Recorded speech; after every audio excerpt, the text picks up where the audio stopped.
Samajwadi party लगातार अपनी बात रख रही है और समाजवादी पार्टी के पास ये काम बताने को दिखाने को है। बीजेपी वाले बताए क्या काम किया उन्होंने, बताओ। सांड तक तो हटा नहीं पा रहे, आज भी लोग मर रहे हैं। अगर आज अखबार उठाओगे तो क्यों नहीं कोई सांड से मरा होगा आज भी। मतलब देश के प्रधानमंत्री ने सांड हटाने के लिए कहा, सांड नहीं हटा पा रही लोग।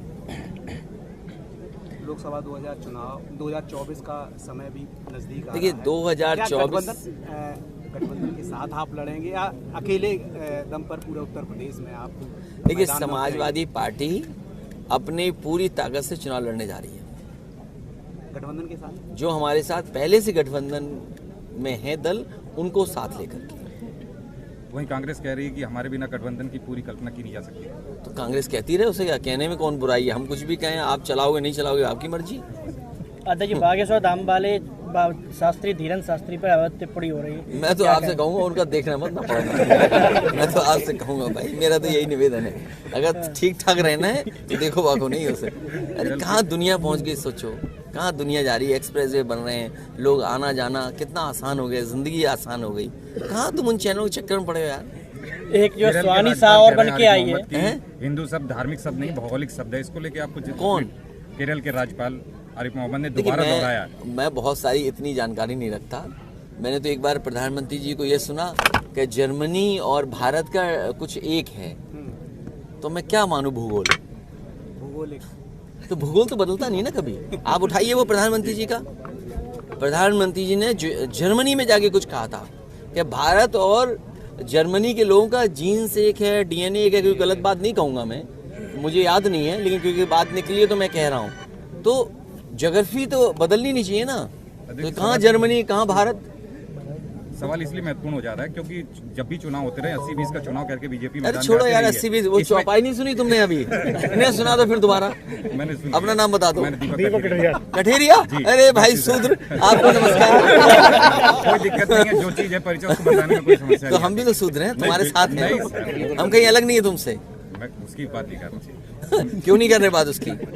मैं अपने आप को मान रहा हूँ। सूत्र मान रहे हो नहीं मान रही हो? कोई दिक्कत नहीं, जो बीजेपी बना मैं भी तो मान रहा हूँ, मगर मैं अपने आप को किसी ब्राह्मण से कम नहीं समझता, बस ये जानता हूँ। बहुत बधाई हो आपको, बहुत बधाई। अच्छा 9 राज्यों के आजम खां के अधिकार छीन लिए। ये कौन नई चीज बता रहे हो यार?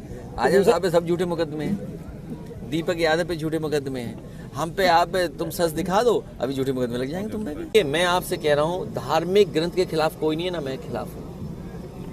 भगवान श्री राम के खिलाफ कोई नहीं है, रामचरितमानस के खिलाफ कोई नहीं है। हमसे बोलो रामचरितमानस के खिलाफ नहीं है, लेकिन मेरे पत्रकार साथी, मैंने अपना स्टेटमेंट दिया है, कहा है कि मुख्यमंत्री अगर योगी न होते, धार्मिक स्थान से वहां आए होते तो शायद वो सवाल मैं न पूछता उनसे, लेकिन क्योंकि वो योगी भी हैं और धार्मिक स्थान से उठ करके सदन में आए हैं, वो बात मैं आपसे नहीं पूछूंगा। मैं ये कहूंगा कि वो चौपाई एक बार हमें पढ़ के सुना दो। क्या आप पढ़ के सुना सकते हो, मुझे बताओ। और फिर मैं मुख्यमंत्री जी से पूछने जा रहा हूं कि मैं शूद्र हूं कि नहीं हूं। कल मैं मंदिर में दर्शन करने जा रहा था, क्या बीजेपी और आरएसएस के लोगों ने वहां गुंडागर्दी नहीं की? अरे हमें पता होता कि 4, 5, 6, 10 गुंडे आए होंगे तो हम भी अपनी तैयारी से जाते कार्यकर्ताओं के साथ। बताओ 5-6 गुंडे भेज दिए। और ये जब काला झंडा समाजवादी लोग दिखाते हैं तो 1-1 साल जेल भेजते हैं उन लोगों को, कार्यकर्ताओं को। 1-1 साल जेल गए हैं समाजवादी कार्यकर्ता, 2-2 साल रहे हैं केवल सिद्धांत पे विरोध करने के लिए। इसलिए पत्रकार साथी, अगर चौपाई आपको याद हो तो भगवान श्री राम की कसम खाओ और वो चौपाई पढ़ दो। अगर अच्छी है तो अच्छी है, खराब है तो खराब है। अध्यक्ष जी कोई खिलाफत नहीं कर रहा ग्रंथ की, ना भगवान के खिलाफ है ना रामचरितमानस के खिलाफ है। लेकिन ये बीजेपी वाले ये बताएं उनके नेता क्या क्या कहते हैं। आप चौपाई पढ़िए ना, आप पढ़ दो। मैं नहीं, अगर याद है तो पढ़ दो आप। और उसके बाद मैंने मुख्यमंत्री जी से कहा कि मुख्यमंत्री से मैं सदन में पूछूंगा कि मैं शूद्र हूं कि नहीं हूं। आप पढ़ दो चौपाई।